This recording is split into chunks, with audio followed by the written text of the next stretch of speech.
ప్రకాశం జిల్లా కనిగిరిలో టీడీపీ శ్రేణులతో కలిసి TDP MLA అభ్యర్థి ఉగ్ర నరసింహ మున్సిపల్ కమిషనర్ రంగారావుకు వినతి పత్రం అందజేశారు. జగన్ స్వార్థ రాజకీయాల వల్లనే పెన్షన్దారులు, వాలంటీర్లు నష్టపోతున్నారని నరసింహ ఆరోపించారు. ఈరోజు వాలంటీర్ వ్యవస్థ ద్వారా పూర్తిగా పరిపాలనే అంతరించిపోయినట్టు, మొత్తం వ్యవస్థలన్నీ కుంటుపడినట్టు విధంగా వైఎస్ఆర్సీపీ పార్టీ వాళ్ళు చెప్పడం. ఆల్రెడీ ప్రతి ఊర్లో గతంలో కూడా పెన్షన్లు ఇవ్వడం జరిగింది. వీఆర్ఓలు సెక్రటరీస్ ఉన్నప్పుడు సెక్రటరీ ద్వారా పెన్షన్ పంచే కార్యక్రమం గతంలో కూడా జరిగేది.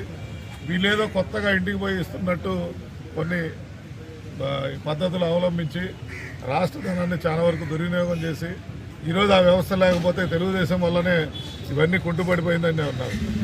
ఈరోజు వాలంటీర్ వ్యవస్థని ఎలక్షన్ కోడ్ రద్దు చేసిందంటే కేవలం పార్టీ కార్యక్రమాలకు వినియోగిస్తున్నారన్న వైఎస్ఆర్ చేసిన కుట్ర వల్ల వాళ్ళని ఈరోజు వాళ్ళని పక్కన పెట్టాల్సిన పరిస్థితి వచ్చిందే తప్ప తెలుగుదేశం వాలంటీర్లు ఎప్పుడూ వ్యతిరేకించలేదు.